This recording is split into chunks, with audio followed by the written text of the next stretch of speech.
Stage 2 lock slow complete.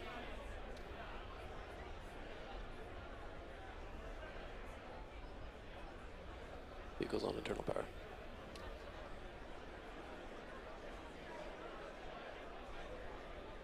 Ground gas closeout starting.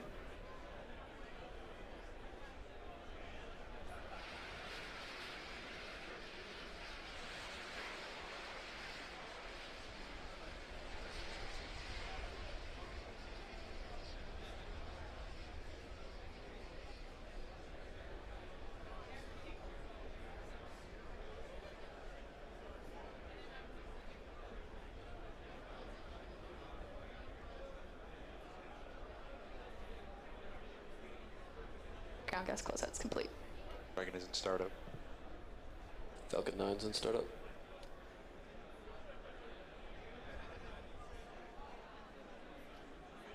Stage 2 press for flight. Go for launch.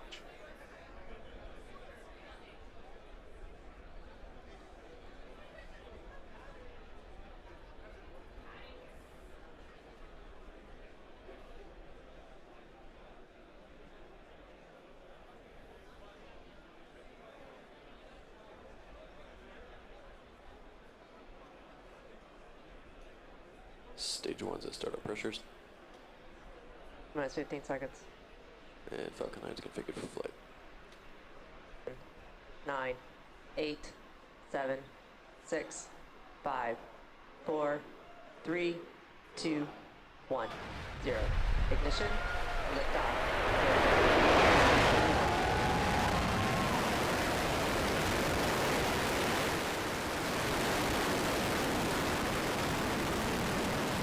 Vehicle is pitching down.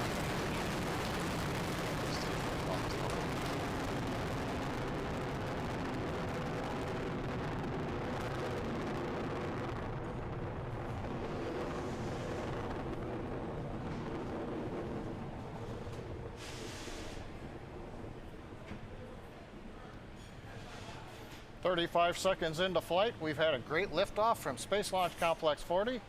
Falcon 9 powered under the thrust of 1.7 million pounds. We're coming up on throttle bucket, preparing for maximum dynamic pressure. Propulsion reports that we are on target, throttle down, getting ready to pass through max Q. Vehicle is supersonic and experiencing maximum dynamic pressure. We're passing through the range where aerodynamic loads are greatest on Dragon Falcon 9. The Merlin engines are now throttling back up. Propulsion reports the first stage systems are nominal. Great views from the cameras here. The blue skies, a nice daylight launch, showing Falcon 9 with Dragon headed downrange.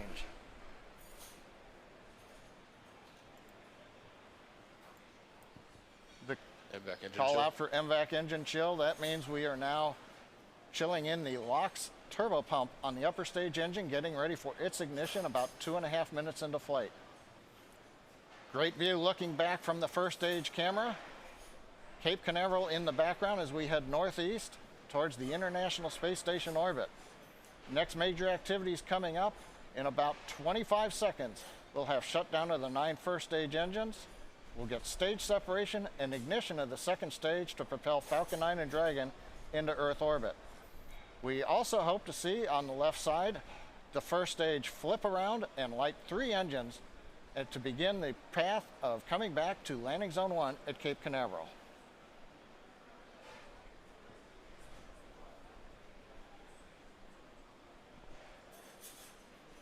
Nico.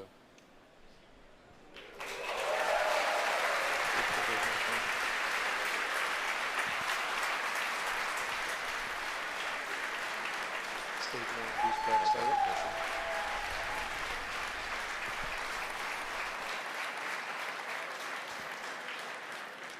Successful stage separation, ignition of the upper stage engine. We've also seen the first stage has done its flip maneuver and the boost back burn has begun. We have lit 3 engines on the first stage. That's reducing the forward velocity and will be bringing it back towards Cape Canaveral. Shutdown of the boost back burn is coming up in about 10 seconds.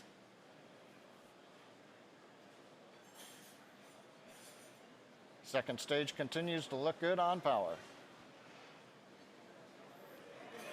On the right-hand side, you may have seen an object passing the nozzle of the upper stage engine. That's the Dragon nose cap that's generated at this point in flight. We've heard the call-out shutdown on the boost back burn. First stage has completed the first of 3 planned burns that will result in return to landing zone 1 on Cape Canaveral, just a few miles from where the first stage just lifted off. You can see the grid fins slowly opening. The large titanium fins, we allow them to open slowly. Stage 2 is following Given the the mass of the fins, we don't want them to open too rapidly. Second stage continues to look good. First stage good. T plus 4 minutes into flight. All systems are go. As you just heard from John, we had a beautiful clear liftoff of the Falcon 9 from Cape Canaveral. And right now, there's 2 things happening simultaneously.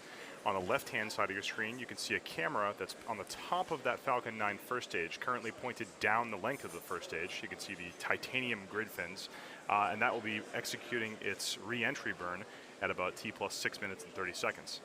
And then on the right-hand side of your screen, you can see the engine nozzle of that Merlin vacuum engine on the second stage. That is currently accelerating the Dragon spacecraft to match orbit with the International Space Station for its eventual berthing maneuvers. It's an interesting semantic point that the process of connecting the Dragon to the space station is called berthing with an E. And that's because it is brought to the space station by the Canadarm2, while docking actually refers specifically to 2 spacecraft that can connect without any external assistance. This stems from old shipping days in which ships would come into the harbor and dock themselves under their own power, while larger ships, which aren't able to easily navigate in harbors, are met by tugboats and then berthed. So for the space station, the robotic Canadarm2 is like a tugboat for the Dragon spacecraft. That Dragon spacecraft will make its way to orbit after it separates from the top of the second stage, coming up later in the mission. But right now we are focused on both that second stage still accelerating and the first stage coming back down for a landing.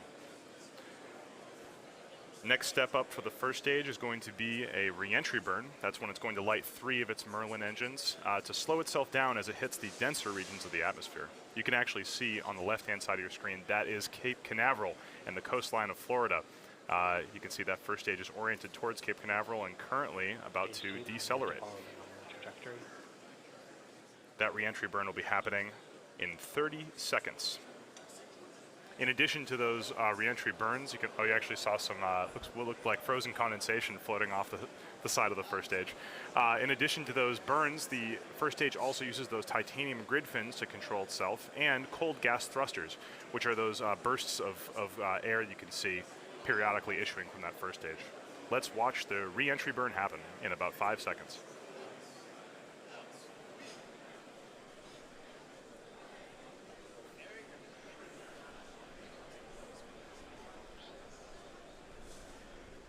Stage 1 entry burn startup.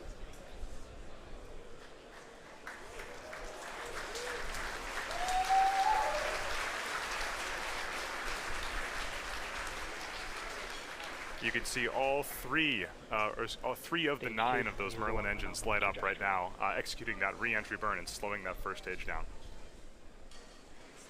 Stage 1 entry burn shutdown. And we just heard the call out for an entry burn shutdown. Landing burn will begin. That's the next phase of landing at T plus 7 minutes and 35 seconds. We currently have an unbelievable view of Cape Canaveral from the bird's eye view. It is absolutely amazing. I've been at Cape Canaveral for these landings before where you can feel those sonic booms in your chest. It is just so exciting along the Space Coast.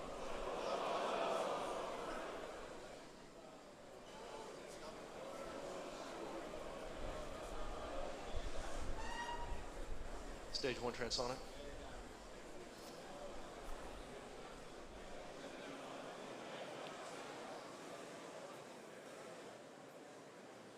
Stage 1 landing burn startup. Stage 2 continues along the nominal trajectory. Right now, Stage 2 is currently on a nominal trajectory. This is the primary mission to get that Dragon spacecraft into orbit.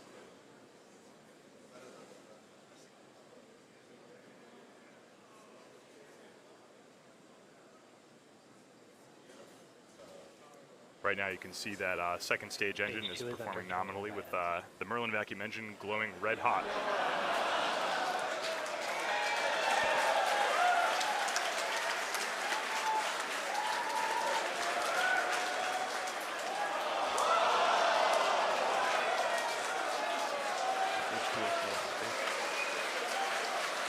Lightning operator Dimitri filling out through a site rep, and we can continue to secure window.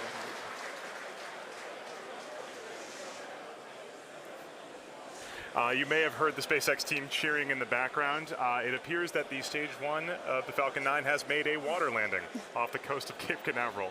Still waiting on exact word for what happened there. Just a quick reminder, the primary mission today is to bring the Dragon to the International Space Station. Right now, that mission is going spectacularly. All telemetry from stage 2 looks nominal, and it looks like we are approaching a good orbit. Waiting for confirmation on that soon. Now, the Dragon spacecraft is set to arrive at the International Space Station in just a few days, where our astronauts will be conducting that groundbreaking research that it is carrying up. And right now, we did have confirmation of a good orbit from that second stage with the Dragon. Right now, the next phase of the mission is going to be Dragon separation from the top of the second stage. We'll be able to see, you can actually see on your right-hand side of your screen, that's a view inside the trunk, the unpressurized cargo section of the Dragon. And I believe you can actually see some of the science experiments that are in the trunk right there. It's an exciting capability for the Dragon trunk to be able to store unpressurized cargo and take that up to the International Space Station. It's a very unique capability. And there it is. You can see the successful separation of that Dragon spacecraft from the top of the second stage. The trunk is open to the bottom. It's an unpressurized spacecraft, and I believe those are the two science experiments we're currently going to be mounted on the outside of the International Space Station. But yeah, so the next Dragon still has a long way to go. The next phase of its mission is going to be extending the solar arrays. So you can actually see on your screen there's two kind of bumps on the side of that trunk. Those are the folded up solar arrays, and I believe at 12 minutes and 30 seconds, those solar arrays are going to extend and unfurl so that the Dragon can start harvesting solar power and make its way the rest of the way to the International Space Station. Now, as you mentioned earlier, we've got some cargo inside the trunk of that spacecraft, which you could see as it was pulling away. We have two different experiments. The first one is the JEDI spacecraft, and that's JEDI with a G. It stands for the Global Ecosystem Dynamics Investigation. The JEDI spacecraft will actually measure and create 3D maps of Earth's tropical and temperate forests. These measurements will help scientists determine how much carbon is stored in the world's forests. Also inside Dragon's trunk is the Robotic Refueling Mission 3, known as RRM-3. The investigation will demonstrate technologies to store and transfer liquid methane, a type of cryogenic liquid, in space for the first time. That will help NASA develop capabilities to service and refuel spacecraft in orbit set for long-duration space flights. And obviously, we here at SpaceX have an interest in long-term duration space flights for our eventual plans to send humans to Mars. So all of this research helps us, and we're excited to help NASA bringing that research up to the International Space Station. Like I was saying earlier, we are currently waiting for the Dragon solar array deploy coming up in about 30 seconds, 30 or 45 seconds. Those solar panels are covered by shrouds on the side, carbon fiber shrouds. And so we might be able to get some video, hopefully, of those shrouds popping off and those solar arrays extending. Shortly after the solar array deploy, we won't see this, but the next step for Dragon is to open its GNC bay door. That stands for Guidance, Navigation, and Control Door. It's sort of like Dragon opening its eyes, exposing its sensors to space so it can find and lock onto the station and make its way the rest of the way towards the ISS's orbit. And as you can see right there, that is a confirmation of Dragon's solar panels deploying from the side of that trunk. This is excellent news. It means that Dragon is now able to power itself all the way the rest of the way to the space station. Dragon is now on its way to the space station. When Dragon arrives in just a couple of days, the spacecraft and the space station will establish a direct communications link, and then Dragon will slowly approach, pausing at several checkpoints to ensure that everything is still going as expected. Eventually, as Dragon approaches closer and closer, the European Space Agency astronaut Alexander Gerst will reach out and capture the Dragon. Next, ground commands will be sent to Mission Control, or from Mission Control in Houston, for the space station's robotic arm to reach out, rotate, and install it on the bottom of the space station's Harmony module. Well, 13 and a half minutes since liftoff when that entire rocket was at Cape Canaveral. We had some great views. The weather cooperated today. The ground winds weren't too high. We were able to launch right out the opening of the window. You saw ascent, great stage separation. We did get some great views of the first stage and the grid fins coming back, but as you heard from some of the background noise and comments, the first stage did land in the water. Now the good news is we've got a lot of telemetry from it, so we'll be able to understand what happened and work to improve reliability as we always do here at SpaceX. Second stage went into great orbit. It was really precise. Dragon you saw separate, and now the solar rays coming out. All told, another great day for SpaceX and NASA. Dragon's arrival, capture, and installation to the International Space Station will be streamed live on Saturday, December 8th on NASA TV and on SpaceX.com/webcast. Dragon will spend about 5 weeks attached to the space station before returning to Earth with cargo and research.